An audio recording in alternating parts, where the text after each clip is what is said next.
Miss J, you can't just, oh God, not the glitter again. Jenffer yelped as a shimmering pink cloud exploded over the antique taxidermy raccoon in the foyer.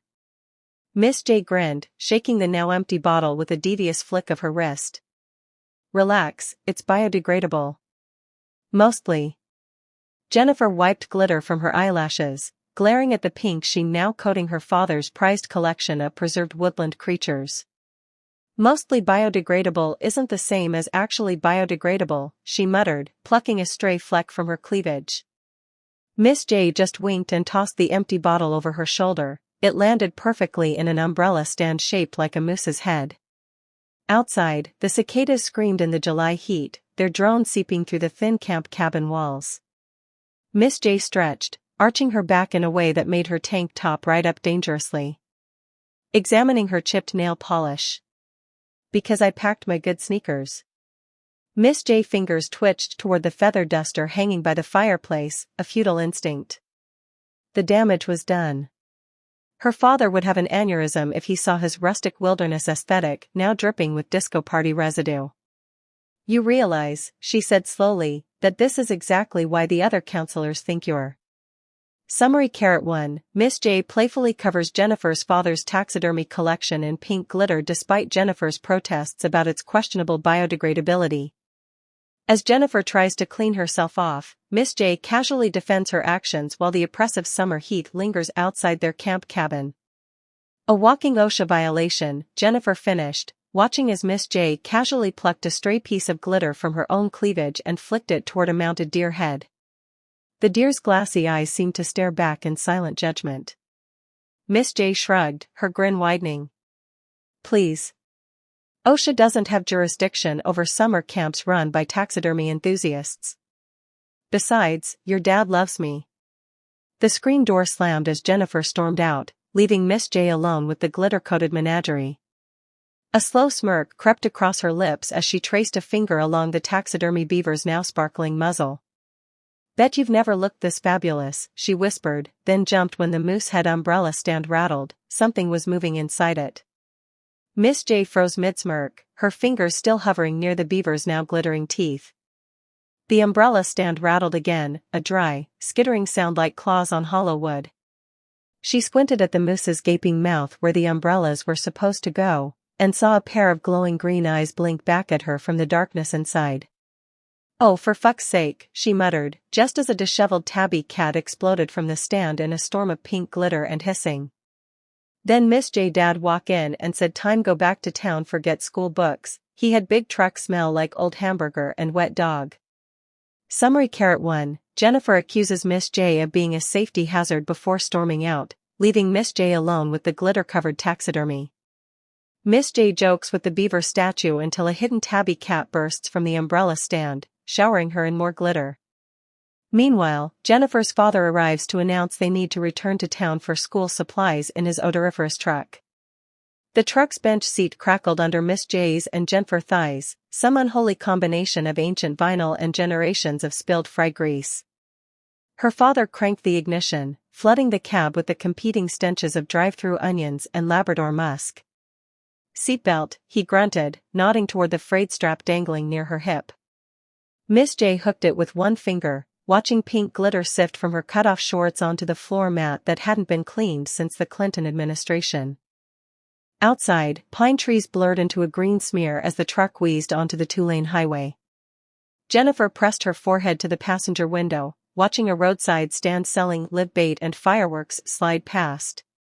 You ever wonder, she murmured, tracing a finger through the condensation her breath left on the glass, what would happen if we just didn't go back? The question hung between them like the stale burger air. Miss J flicked a glance at the rearview mirror, her father's eyes were locked on the road, knuckles white around the steering wheel. Summary 1. Miss J and Jenffer endure the pungent, deteriorating interior of Jennifer's father's truck as they drive toward town. While Jenffer wistfully muses about abandoning their responsibilities, Miss J observes the tension in her father's grip on the wheel, leaving the question unanswered as the landscape rushes by. The truck groaned up another hill, its engine protesting like an arthritic old man climbing stairs. Miss J watched telephone lines dip and rise in lazy arcs against the bruised purple sky, counting the seconds between each pole, 1 Mississippi, 2 Mississippi, until Jennifer's elbow dug into her ribs. "Stop fidgeting," Jennifer hissed, nodding toward her father's hunched shoulders. Miss J hadn't realized she'd been tapping her glitter-crusted nails against the door handle, each click syncing with the thwop-thwop of a loose fan belt. The highway stretched endlessly ahead, asphalt shimmering with heat mirages that made the road look like it was melting. Miss J pressed her cheek against the glass, watching a dilapidated billboard for Gator Juice energy drink peel away in slow, sun-bleached strips. Jennifer's knee bounced beside her, the rhythmic jostling sending tiny glitter avalanches cascading from their clothes onto the cracked vinyl seat. Somewhere behind them, a loose hubcap rattled like a tin can full of pennies being kicked down a stairwell. Summary (1). As the truck struggles uphill, Miss J counts telephone poles while Jennifer warns her to stop fidgeting, drawing attention to her father's tense posture. The hot highway stretches ahead, its melting illusions contrasting with the girl's restless movements that scatter more glitter across the decaying interior while a hubcap rattles persistently. Summary (2). Miss J decorates Jennifer's father's taxidermy with glitter, leading to an argument before they depart for town in his foul-smelling truck. Jennifer expresses frustration while Miss J observes her father's tension, with glitter and deteriorating conditions worsening their journey. The oppressive heat amplifies their discomfort as the truck struggles onward, hinting at unresolved tensions beneath their restless movements. A roadside diner flickered past, its neon eat sign buzzing erratically, the tea stuttering on and off like a dying firefly. Miss J's stomach growled as she caught a whiff of fryer grease wafting through the truck's vents. Jennifer suddenly stiffened, her fingers digging into Miss J's thigh. "Look," she whispered, pointing to a cluster of crows perched on a barbed wire fence. The birds turned their heads in eerie unison as the truck lumbered by, black eyes reflecting the sunset like polished obsidian. Miss J shivered despite the sweat sticking her tank top to her back. The truck finally rolled to a stop in front of a peeling yellow house, Miss J's winter home, though Winter hadn't visited since last year. The porch sagged under the weight of 3 generations of porch swings, each layer more sun-bleached than the last. Jennifer kicked open her door, sending a cascade of pink glitter onto the crabgrass that passed for a lawn. "Home sweet shithole," Miss J muttered, grabbing her duffel bag just as something inside it moved with a suspicious rustle. Summary (1). Miss J notices a failing diner sign while hunger gnaws at her, just before Jennifer spots unnervingly synchronized crows watching their passage. They arrive at Miss J's dilapidated house, where the sagging porch and weathered swings underscore her bitter greeting, interrupted by mysterious movement in her bag as they exit the truck. The screen door shrieked on its hinges as Miss J kicked it open with the toe of her battered combat boot, the scent of mildew and forgotten pizza rolls hitting them like a wall. Jennifer dumped her duffel bag onto the linoleum floor, something inside it hissed. "Christ," she muttered, poking the bag with her foot. "Did you pack the camp raccoon?" Miss J just wiggled her fingers in a jazz hands motion, sending another shower of pink glitter onto the nicotine-stained wallpaper. Upstairs, the bedroom smelled like old incense and damp socks. Miss J flopped onto the mattress that had supported 3 generations of bad decisions, springs groaning in protest as Jennifer started flinging clothes from her bag. A pair of lace panties landed on the ceiling fan. "You realize," Jennifer said, shaking out a pleated skirt that looked like it had been ironed with a rock, "that in exactly 48 hours, we have to pretend we're normal human students." Miss J rolled onto her stomach, watching a ladybug crawl across the windowsill. "Define normal, we have a cat tail and ears," she said, just as the ladybug sprouted wings and flew directly into her. Cleavage. Summary (1). Miss J and Jennifer enter the musty house, greeted by a hissing sound from her bag that Jennifer sarcastically attributes to wildlife theft. Upstairs in their cluttered bedroom, Jennifer stresses about soon posing as ordinary students while Miss J nonchalantly points out their feline traits, a moment disrupted by a ladybug's unexpected flight path. Downstairs, the refrigerator hummed like a dying spaceship. Jennifer rummaged through condiment bottles older than her last relationship, emerging with a jar of pickles that had turned an unsettling shade of turquoise. We could just not go, she said again, louder this time, as if the mold colonies in the fridge might back her up. Miss J leaned against the counter, popping the lid off the pickle jar with her teeth. The brine smelled like regret and broken promises. Sure, she said, fishing out a withered spear, and live off expired relish and glitter-induced shame. Outside, a car backfired, the sound echoing down the empty suburban street like a gunshot. The ladybug crawled higher, its tiny legs tickling Miss J's skin as it navigated the sweat-slick valley between her breasts.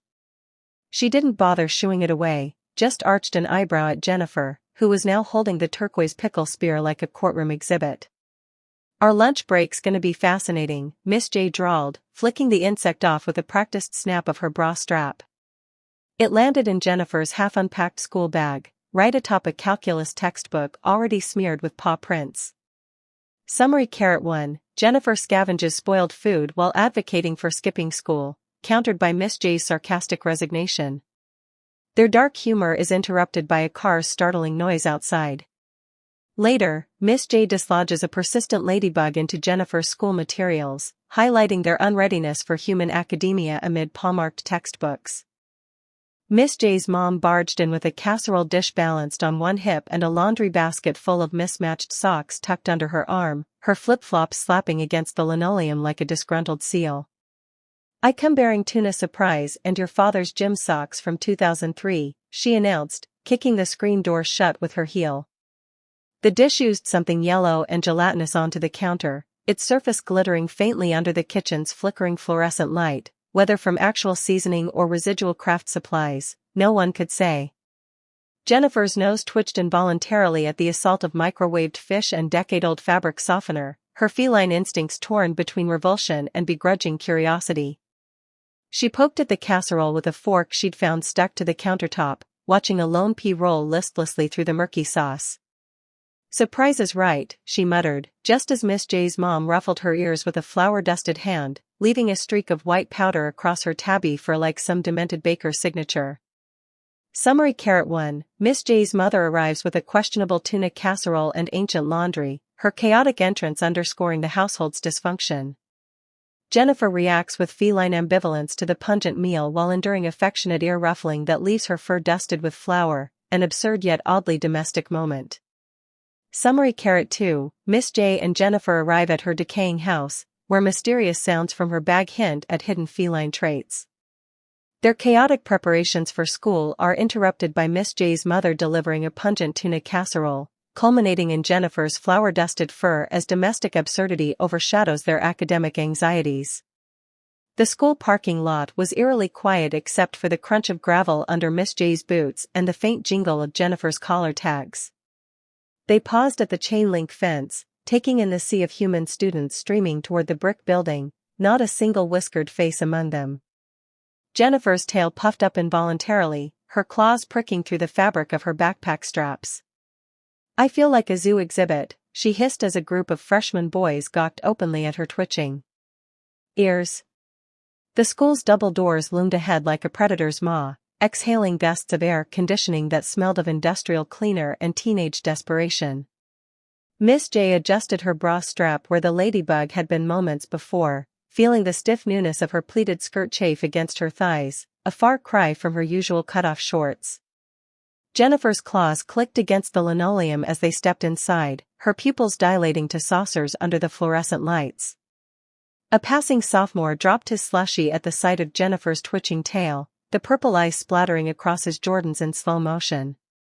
Summary 1. Miss J and Jenffer hesitate at school, unnerved by human stares and unfamiliar sensations, from Jennifer's involuntary feline reactions to Miss J's restrictive uniform. Their entrance causes immediate disruption, highlighted when a student drops his drink in shock at Jennifer's visible cat traits. The asphalt burned through Miss J's sneakers as they cut across the empty lot behind the auto shop, their usual shortcut that kept them away from the main student flow. Jennifer's tail lashed behind her like a metronome set to panic, her claws catching on every loose thread in her hastily hemmed skirt. "Stop walking like you're smuggling a live fish in your underwear," Miss J muttered, grabbing Jennifer's wrist just as a group of cheerleaders rounded the corner. The girls froze mid-giggle, their spray-tanned faces slack as they took in Jennifer's twitching ears and Miss J's strategically placed glitter patches covering her cleavage scars where fur should have been. The cheerleaders' pom-poms froze mid-shake, their glossy lips parting in perfect unison like synchronized guppies. One girl dropped her energy drink, it hit the pavement with a hiss, neon green liquid foaming around Jennifer's combat boots.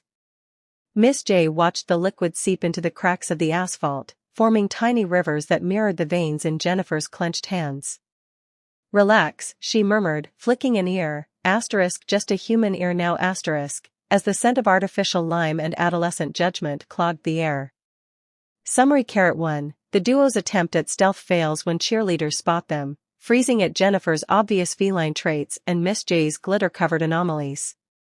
Tension spikes as spilled energy drink foams at Jennifer's feet, with Miss J attempting calm despite their exposure, her own momentary slip into cat mannerisms betraying shared unease beneath forced composure.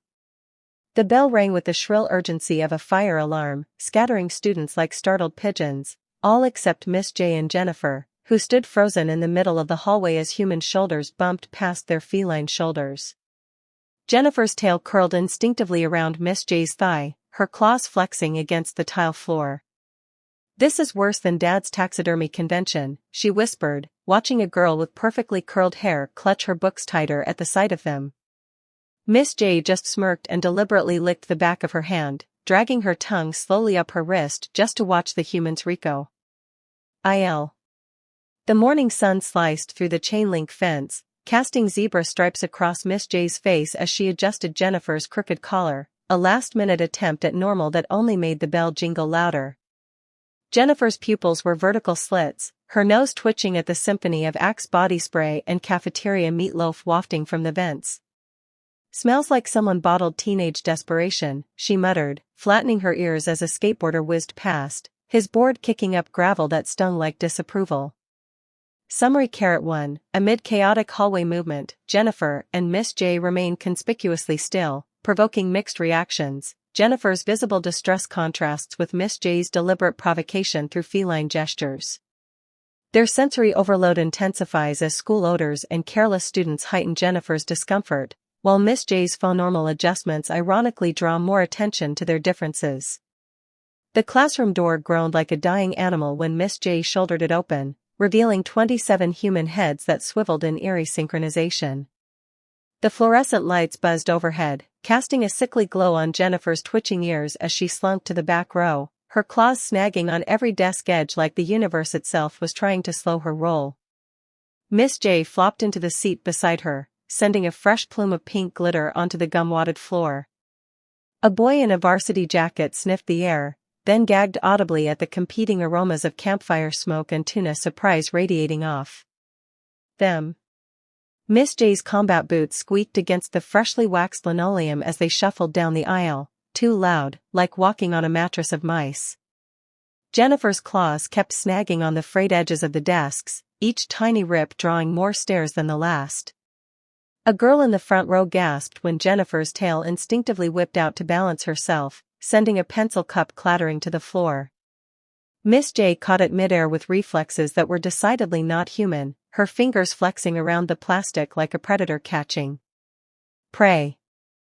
Summary 1. Their classroom arrival triggers synchronized stares as feline reflexes betray them. Jennifer's tail disrupts supplies while Miss J's inhuman catch of falling objects confirms suspicions. The students' visceral reactions escalate with each accidental display of their traits, from Jennifer's balance missteps to Miss J's too fast reflexes, compounding their exposure under hostile scrutiny. The fluorescent lights buzzed like angry hornets overhead as Jennifer's tail coiled tighter around Miss J's thigh, her claws leaving crescent moons in the cheap particleboard desk. A freshman 2 rows ahead kept sneaking glances over his shoulder, his Adam's apple bobbing like he'd swallowed a live goldfish. Miss J leaned forward, letting her cleavage press against the desk edge just enough to make his pencil roll off in a clatter of panic. "Stop that," Jennifer hissed through gritted teeth, her pupils blown wide, but Miss J just grinned and licked her front teeth slowly, watching the kid's neck flush crimson. The principal's office smelled like industrial disinfectant and old coffee, the kind of stale air that made Miss J's whiskers twitch involuntarily. Jenffer sat stiff-backed in a plastic chair, tail coiled so tight around her own thigh it was cutting off circulation, while Miss J slouched beside her picking glitter out of her cleavage. The principal, a walrus of a man with a tie patterned with tiny golf clubs, cleared his throat for the third time when the door burst open. Miss J's father stood framed in the doorway, his flannel shirt dusted in pink glitter that caught the fluorescent light like cheap disco glitter, a half-skinned raccoon pelt still dangling from his belt loop. "You rang," he drawled, flicking a piece of taxidermy sawdust off his sleeve. The principal's office door swung shut with a click that sounded suspiciously like a mousetrap snapping. Miss J's father leaned against the filing cabinet, picking glitter from his beard with the tip of a bone-handled hunting knife. "So," he said casually, flicking a pink speck onto the principal's golf-themed blotter, "we finally doing this talk about the tail thing?" Jennifer's claws dug into the vinyl seat cushion hard enough to pop a seam, the sound echoed like a gunshot in the sudden silence. Principal Walrus turned a shade of purple usually reserved for bad wine and suffocating fish. You knew," he sputtered, his golf club tie vibrating with indignation. Miss J's father shrugged, rolling up his sleeve to reveal a faded bite mark that distinctly resembled a feline jawline. Jennifer's tail lashed against the vinyl seat as Miss J's dad dug into his pocket and tossed a tarnished Silver Lake file. "Read this," said Mr. J. Dad. The principal's hands trembled as he unfolded the weathered document, a faded summer camp waiver.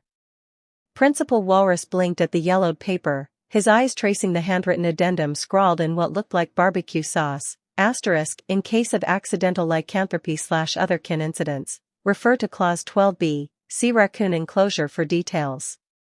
The office air conditioner wheezed like a dying animal as he looked up, finally noticing the faint paw prints embossed in the corner of every page. Miss J leaned forward, her cleavage knocking over a golf trophy as she tapped the claws with a glitter-caked nail. "Told you Dad liked to came with paperwork." The principal's thick fingers trembled as he flipped through the stack of papers, half were official school forms, the others smeared with what looked like barbecue sauce and raccoon paw prints. "I see now, you poor things," he muttered, adjusting his golf club tie with a wet cough. His desk lamp flickered as he slid the files into a drawer labeled Specimens, Live, the click of the lock sounding like a cage door snapping shut. Jennifer's tail puffed up at the sound, her claws shredding the vinyl seat into confetti. Outside, the PA system crackled to life with the tinny sound of the school anthem, the off-key choir voices warping through decades-old speakers. Miss J watched a lone ladybug crawl across the principal's nameplate. It paused right over the W in Walrus, its tiny legs twitching in time with Jennifer's panicked breathing. The principal wiped his forehead with a handkerchief that smelled like menthol and regret. "Okay, I keep files here," he wheezed, gesturing to the dented filing cabinet where something scratched faintly from inside, "until we find way to keep your school life from going, Carsey."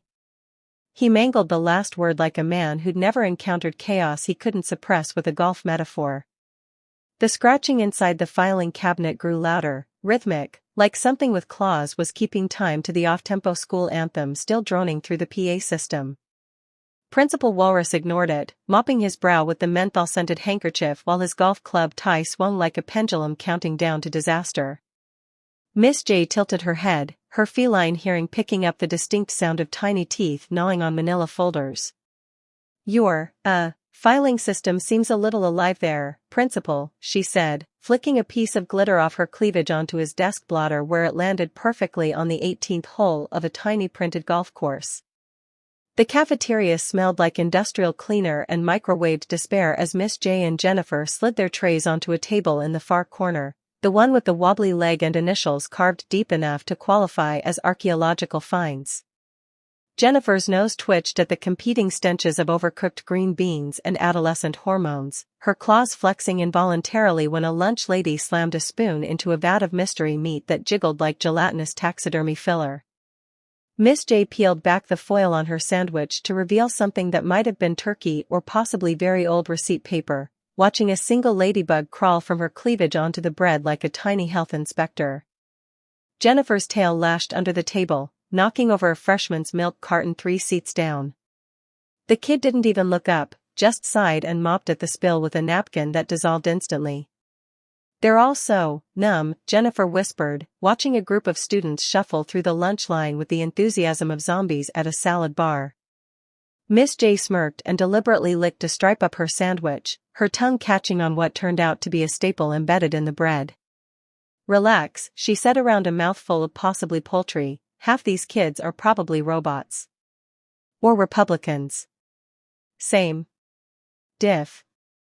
The cafeteria ceiling fans spun lazily overhead, their uneven whirring sending greasy paper napkins fluttering like wounded moths across the tabletops. Jenffer stabbed at her gelatinous meatloaf with a plastic fork, watching the tines sink in without resistance, like puncturing a corpse that had been left out in the sun too long. Across the table, Miss J peeled back the crust of her sandwich to reveal a single blackened pea that rolled out with the solemnity of a funeral procession. "Five-star dining," she muttered, flicking the pea into the air where it was immediately caught by a passing seagull that had somehow infiltrated the ventilation system. The next morning, whispers slithered through the locker banks like snakes in tall grass, hisses of freaks and glitter bitches ricocheting off metal doors just loud enough for feline ears to catch. Jennifer's claws dug into her palms as she pretended not to hear the varsity jacket brigade imitating tail swishes behind their backs, their laughter sharp as broken glass. Miss J just leaned against the lockers, picking glitter from her cleavage with one hand while the other casually unscrewed the cap on a water bottle labeled * hot sauce? * in her father's messy scrawl. The moment she dumped the contents into the cheer squad's open gym bags, the hallway filled with the sound of shrieking and the unmistakable reek of fermented raccoon musk. The whispers slithered through the halls like living things. Miss J caught fragments between locker slams and the squeak of sneakers on linoleum. Saw her lick her own claws and bio. Glitter in her cleavage. I bet it's infected. A freshman boy dropped his binder when Jennifer's tail twitched too close to his ankle, his choked Jesus swallowed by the crowd. Miss J rolled her shoulders, letting her jacket gape just enough to watch their eyes skitter away from the scars where fur met skin. The bathroom mirror fogged with every exhale as Jenffer pressed her forehead against the cool glass, trying to ignore the whispers seeping under the stall doors like sewer gas. Someone had scratched furry's dye into the metal soap dispenser. The jagged letters glittered with fresh pink nail polish that matched Miss J's signature fallout. Behind her, a toilet flushed and two pairs of Converse squeaked toward the sinks. Total freaks, one voice muttered, the words punctuated by the snap of a gum bubble. My brother says they're like government experiments or some shit. Jennifer's claws extended involuntarily, etching thin lines into the Formica countertop. Furries, Miss J drawled, looping an arm around Jennifer's shoulders as they swaggered down the hall, their combined glitter trail catching the fluorescent light like radioactive breadcrumbs. She smirked at a cluster of gawking freshmen, deliberately twitching her ears, just human ears now in a way that made their backpacks hit the lockers with a satisfying clatter. Jennifer's tail curled instinctively around Miss J's thigh, her claws pricking through her fishnet tights. Yeah, and, she muttered, watching a teacher's aide cross herself as they passed. Furries, Miss J repeated, louder this time, letting the word roll off her tongue like a challenge. She snatched a half-eaten granola bar from a passing freshman's hand and took an exaggerated bite, crumbs sticking to her glitter-dusted cleavage as Jennifer's tail lashed behind them like a live wire. The hallway crowd parted like startled prey, their whispers dissolving into nervous coughs and the frantic zipping of backpacks. Miss J's father leaned against his truck in the pickup line, idly flicking pink glitter off his flannel sleeve as the school doors burst open. The girls stomped toward him, Jennifer's ears flattened against her skull and Miss J's claws leaving faint scratches in the pavement. Rough day, kittens? He asked, popping the cap off a beer bottle with his teeth. Before they could answer, he reached into his breast pocket and produced a yellowed Polaroid, the edges chewed by what looked like tiny teeth. The photo showed a younger version of Jenffer grinning beside a woman with Jennifer's sharp cheekbones and the same telltale feline ears poking through her teased 80s hair. Jenffer snatched the photo, her claws pricking the faded image where her mother's tail curled around Miss J's father's leg, a gesture so familiar it made her own tail lash involuntarily. You knew her? Her voice cracked like ice underfoot. Miss J's father took a slow swig of beer, his eyes tracking a ladybug crawling across the truck's hood. "Camp Pinecrest, 87, he said. Miss J plucked the Polaroid from Jennifer's shaking hands, tilting it to catch the sunlight. The edges were nibbled ragged, the corners stained with what looked like barbecue sauce and something darker. Her thumb brushed over the handwritten scrawl at the bottom, *J and J. The J could have stood for Jennifer's mom's name, Janice, or maybe just Jinx, the nickname Miss J's dad had scrawled on her lunch bags since kindergarten. Either way, the coincidence curled in her gut like a hairball. Jennifer's claw trembled against the Polaroid's edge, the same claw that had once shredded her mother's favorite armchair during a particularly bad hairball incident. She held the photo up to the afternoon light, watching the sunlight bleed through the bite marks along its border. With a sharp inhale, she blew across the image like it was a dandelion clock, sending a cascade of pink glitter, and possibly decades-old raccoon musk, swirling into the air. The photo fluttered in her grip, her mother's face momentarily obscured by the fallout, just long enough for Jennifer to pretend the woman's smile hadn't faltered when the camera flash went off. Jennifer's claw trembled against the Polaroid's edge, the same claw that had once shredded her mother's favorite armchair during a particularly bad hairball incident. She held the photo up to the afternoon light, watching the sunlight bleed through the bite marks along its border. With a sharp inhale, she blew across the image like it was a dandelion clock, sending a cascade of pink glitter, and possibly decades-old raccoon musk, swirling into the air. The photo fluttered in her grip, her mother's face momentarily obscured by the fallout, just long enough for Jennifer to pretend the woman's smile hadn't faltered when the camera flash went off. Jennifer's claws clicked against the keyboard as she enlarged the Polaroid on her laptop screen, each pixelated expansion revealing new details. The chipped manicure on her mother's hand where it gripped Miss J's father's shoulder, the frayed threads of her cut-off shorts where her tail had worn through the denim. The screen's blue light cast eerie shadows across Jennifer's face as she zoomed in on the background, just beyond the picnic table, a familiar sagging porch swing swayed empty in the summer breeze. "That's our house," she whispered, her voice cracking like thin ice over dark water. Jennifer's claw tapped impatiently against the laptop's touchpad, zooming in until the pixels bled into abstract shapes, except for one stubborn cluster that resolved into a face. Her mother's face. The screen's glow cast sickly shadows across Jennifer's cheekbones as she leaned closer, her feline pupils dilating until the reflection in the monitor showed only twin voids where her eyes should be. Behind her, the house groaned like a living thing, its floorboards creaking in time with the flickering of the ancient desktop fan struggling against the July heat. Jennifer's claw trembled over the laptop's touchpad as she zoomed in, pixel by pixel, on her mother's face in the Polaroid. The digital enlargement turned the photo grainier, but she could still make out the faint scar above her mother's left eyebrow, the one Jennifer had accidentally given her during a particularly wild kittenhood tantrum. The screen's glow cast sickly blue shadows across Jennifer's face as she leaned closer, her whiskers twitching at the scent of old paper and something metallic, blood or rust, that clung to the image despite decades passing.